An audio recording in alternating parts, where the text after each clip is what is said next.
I started collecting racist objects when I was a teenager, and the stuff was everywhere. At a certain point, I ended up with thousands of pieces. I didn't know what I would do with it. I just thought a lot about what it meant to be a person of color living during Jim Crow. Had no intention of creating a museum, but the collection kept growing. So in the 1990s, I gave my collection to the university. It took 15 years, but in 2012, we opened this museum. I have lots of respect for museums that celebrate African American history, that celebrate African American accomplishment, but that's not what this facility was. I wanted to create an actual racism facility, to have people focused on this specific topic in terms of our history. So if you just have a society with millions of just postcards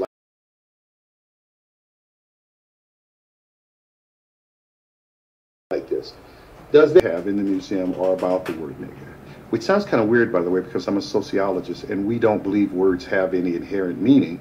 They're just sound signs that we give.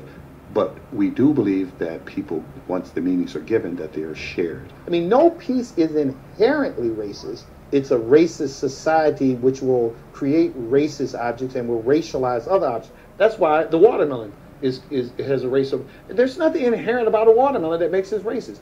But you know darn well that it's been racialized. Someone looking at Aunt Jemima objects or other mammy images, they don't think of that as offensive. They think of good times spent with their families. It's very nostalgic. Someone else looking at those same pieces, they see the vestiges of slavery and segregation. So often we're not deciding that something is racist, but what we are doing are collecting pieces that help us talk about racism. We have lots of friends in the museum, and we receive hundreds of pieces a year. The first director of the museum, he said to me one day, hey, there's a couple guys I want you to meet. Here we go. Here's some Jim Crow related materials. These are the dolls. And some of them are older, some are newer.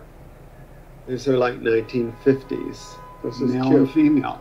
Yeah, those are really interesting. They are. Our group of friends were all collecting this because we realized what it said about our society and what it said about where we were in the past and where maybe we still were.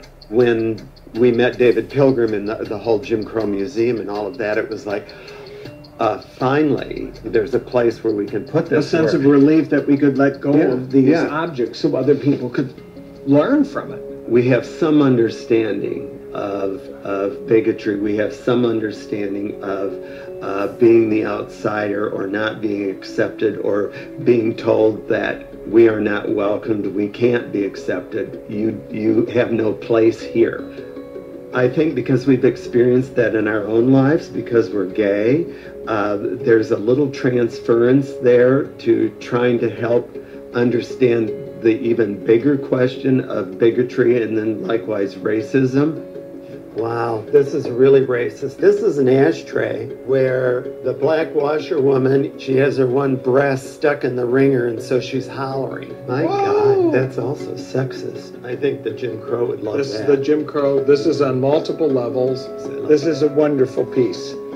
Once we finally discovered the Jim Crow Museum, it gave us more impetus to go out and find, collect, save. They now have at least 500 things from us. By collecting those things, we get a broader picture of how racism continued all the way up into the 60s and 70s and still continues. I've seen things about President Obama that were horrible.